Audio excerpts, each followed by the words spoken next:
नमस्ते और welcome back. Tarot सीखो सीरीज़ में मैं हूं डॉक्टर मोनिका अग्रवाल और आज हम बात करेंगे टैरो के सबसे मिस्टीरियस और मिसअंडरस्टूड कार्ड्स में से एक, द हैंगमैन। बहुत लोग इस कार्ड को देखते ही घबरा जाते हैं, लेकिन एक्चुअली ये कार्ड बहुत प्रोफाउंड और बहुत ब्यूटीफुल है। जस्टिस का ट्रुथ और फेयरनेस, द हैंगमैन है उस ट्रुथ को एक नए एंगल से देखने का। ये एक बहुत ही अमेजिंग कार्ड है। आप देखिए, सीधे तरीके से ये इंसान उल्टा लटका हुआ नज़र आता है और अगर आप उल्टे तरीके से देखें तो ये सीधा नज़र आता है और सीधे तरीके से देखें तो ये उल्टा लटका हुआ नज़र आता है। तो यहाँ पर अगर आपने चैनल सब्सक्राइब नहीं करा है, प्लीज़ कर लीजिए। पुराने लेसन्स नहीं देखे हैं तो चैनल पर जाके देख लीजिए। शॉर्ट वीडियो शॉर्ट लेसन्स के लिए होते हैं और जो लॉन्ग वीडियोज़ हैं वो बहुत डिटेल में लेसन्स होते हैं, करियर, रिलेशनशिप, ताकि आप अच्छे से सीख पाएँ। 1-to-1 क्लास चाहते हैं तो डिस्क्रिप्शन लिंक में दे रखा है। और अगर आप रिकॉर्डेड कोर्सेज़ को एक्सेस करना चाहते हैं तो मेरे मेन चैनल पे सिल्वर और गोल्ड मेंबर्स के लिए रिकॉर्डेड कोर्सेज़ अपलोडेड है। चैनल को सब्सक्राइब ज़रूर कर लीजिएगा, क्योंकि आने वाले टाइम में लर्निंग एंड बहुत सारी लर्निंग इस चैनल पे होने वाली है। सबसे पहले द हैंगमैन कार्ड दिखता कैसे है। एक आदमी उल्टा लटका हुआ है, एक ट्री, एक ब्रांच से, अपने एक पाँव से।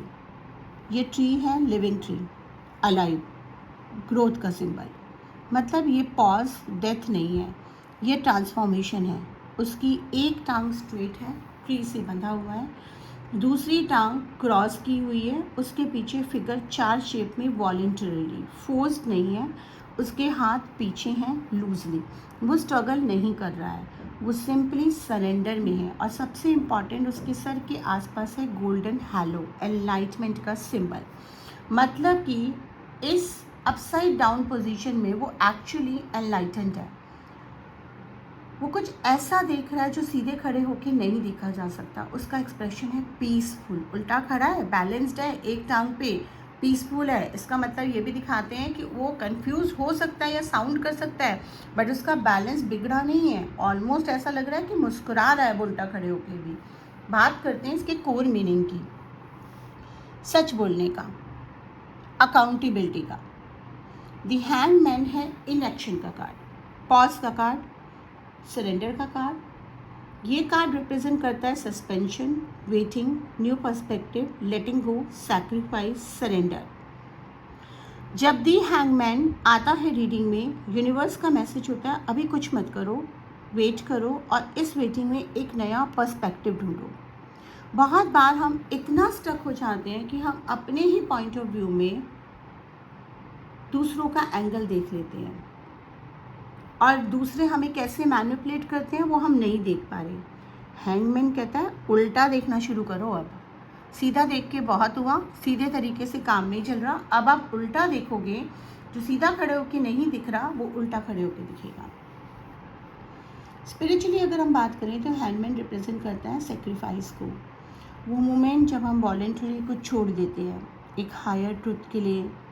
जैसे द हैंगमैन ने अपनी कंफर्टेबल पोजीशन छोड़ी है एनलाइटमेंट के लिए। लव और रिलेशनशिप में हैंगमैन का क्या मतलब है। अगर आप सिंगल हैं तो हैंगमैन कहता है अभी एक्टिवली डेटिंग मत करो, पॉज लो, अपनी पास्ट रिलेशनशिप को ऑनेस्टली देखो एक नए पर्सपेक्टिव से। क्या पैटर्न्स रिपीट हो रहे हैं, क्या आप सेम टाइप के पर्सन को रिपीटेडली अट्रैक्ट कर रहे हो, वो पैटर्न समझो, तभी आगे बढ़ो। अगर आप रिलेशनशिप में हैं तो हैंगमैन कहता है इस रिलेशनशिप में कुछ स्टक्ड है, कुछ इशू रिजॉल्व नहीं हो रहा है। रिजोल्यूशन को, दोनों को अपना अपना स्पेस दो। कभी कभी रिलेशनशिप में पॉज लेना एक्चुअली रिलेशनशिप के लिए बहुत अच्छा होता है।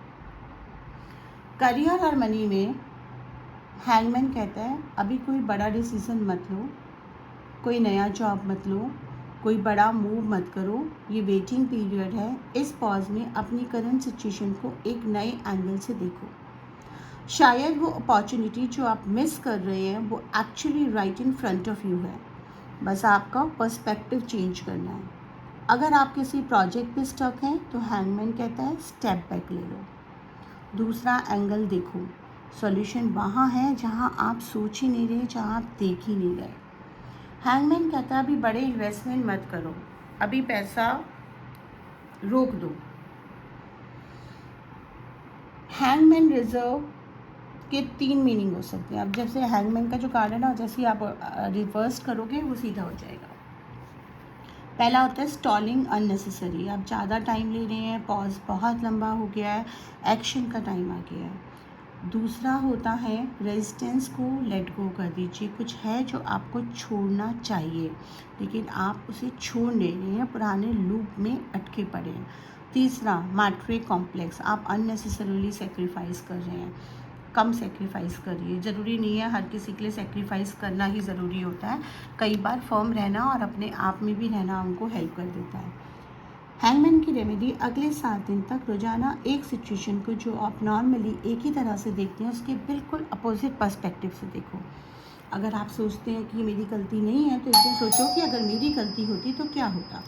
अगर आप सोचते हैं ये मेरी गलती है तो एक दिन सोच के देखो कि मेरी गलती नहीं होती तो क्या होता। एफर्मेशन, मैं सरेंडर करना चाहती हूँ, मैं अपना पर्सपेक्टिव चेंज करना चाहती हूँ, इस पॉज में मेरी ग्रोथ हो रही है, मेरे आउटकम्स को रिलीज़ करिए एंड डिवाइन टाइमिंग परफेक्ट है। अगर आपको ये लेसन्स पसंद आ रहे हैं, चैनल को लाइक शेयर सब्सक्राइब कर दीजिए ताकि आप आगे के लेसन्स मिस ना करें। धन्यवाद।